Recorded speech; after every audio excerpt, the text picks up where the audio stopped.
واهلا بكم في الفيديو ال 12 والاخير من سلسله شرح سيستم مالي. طول الحلقات اللي فاتت احنا بنينا مكنه جباره سيطرنا فيها على المخزن والاوردرات والشحن، الخزنه والموظفين، وطلعنا تقارير تخلينا تشوف المستقبل. بس اي مكنه في الدنيا محتاجه لوحه تحكم تظبط اعداداتها وتحدد لها هتتصرف ازاي وتفكر ازاي.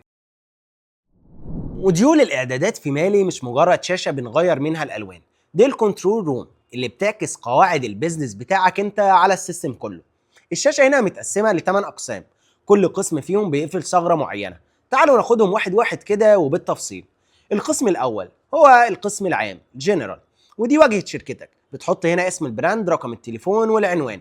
البيانات دي مش مجرد ديكور، دي اللي بتطبع اوتوماتيك على بوليصه الشحن بتاعتك اللي بتروح للعميل عشان تعكس احترافيه شركتك. القسم الثاني وهي المستخدمون والصلاحيات.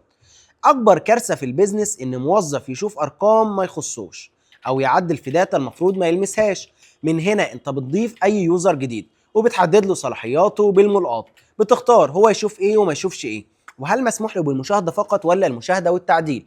ومن نفس الشاشه لو مودريتور نسيت الباسورد بتاعها مش محتاجه تكلم الدعم الفني، بضغطه زرار من عندك بتعمل لها تغيير للباسورد وترجعها لشغلها في ثواني. القسم الثالث اعدادات الاعمال البيزنس سيتنجز، ده بقى العقل المدبر للسيستم، وفيه 5 ارقام بيشكلوا طريقه شغلك. اول حاجه نسبه الشحن الافتراضيه، دي النسبه اللي السيستم بيثبت لك عليها بار المحاكاه اوتوماتيك كل ما تفتحه بناء على متوسط تسليماتك. تاني حاجه حد تنبيه نقص المخزون، بتقول له مثلا 10 قطع، اول ما منتج يوصل للرقم ده السيستم بيضرب لك جرس انذار علشان تلحق تطلب بضاعه قبل ما الاستوك يصفر وتعطل اوردراتك. حد تنبيه الار تي او او المرتجعات، بتحط نسبه وليكن 20%، لو شركه شحن معينه نسبه مرتجعاتها عدت الرقم ده السيستم بيبعت لك اشعار فوري علشان تلحق توقف الكارثه دي. رابع حاجه مده الاحتفاظ بالديون المسواه، علشان شاشه المديونيات تفضل سريعه ونظيفه، بتقول للسيستم يخفي الديون القديمه اللي اتسددت وبقت صفر بعد عدد معين من الايام. خامس حاجه الاعدادات الافتراضيه للمحاكاه، هنا بتحط تكلفة التغليف، البابلز، البونص، عشان لما تروح لمركز المحاكاة السيستم يحسب لك التكاليف دي اوتوماتيك ويطلع لك الصافي. اما بقى القسم الرابع هو سجل النشاط، ودي كاميرا المراقبة بتاعتك. اي حركة بتتم في السيستم، اي اوردر اتلغى، اي سعر اتعدل، اي مصروف اتسجل، بيتكتب هنا بالتاريخ والساعة واسم الموظف اللي عملها. مفيش حاجة اسمها انا ما عملتش كده، السجل ما بيكدبش. القسم الخامس هو النسخ الاحتياطي الباك اب، عشان تنام وانت مطمن على داتا شركتك السيستم بيعمل نسخ احتياطي، بس الميزه الاقوى هنا انك تقدر تصدر الداتابيز بتاعتك كلها في ملف زب في كل الجداول. الميزه دي معموله للداتا اناليست اللي جواه فضول وعايز يفتح الاكسلات ويراجع بنفسه كل رقم في السيستم اتحسب ازاي. اما بقى القسم السادس وهو الارشفه الذكيه السمارت ارشيفنج، ودي اللي اتكلمنا عنها في حلقه الاتش ار.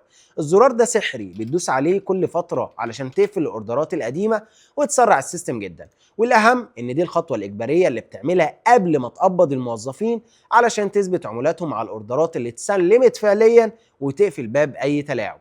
القسم السابع الصيانه واعاده التعيين، وده صندوق العده بتاعك. لو حسيت ان في رقم معلق او مخزون محجوز لاوردرات قديمه ومرجعش، بتدخل هنا وتعمل اعاده حساب المخزون او اعاده حساب المتوسط المرجح WEC. السيستم بيلف على الداتا كلها ويصحح اي تعليقه، وعندك زرار لمسح الكاش عشان تفوق السيستم، وطبعا زراير الريسيت كامله ودي ما بتتلمس الا للضروره القصوى.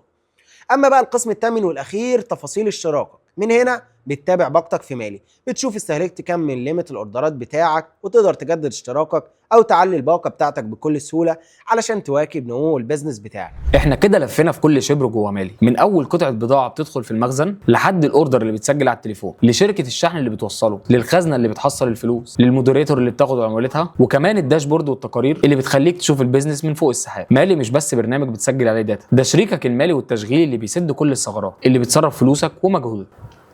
شكرا ليكم انكم كملتوا السلسله دي للاخر. لو جاهزين تنقلوا البيزنس بتاعكم لليفل تاني من الاحترافيه كلمونا دلوقتي حالا، لان مع مالي انت دايما مسيطر، لان مالي مش بس فلوس، مالي كمان سيطره.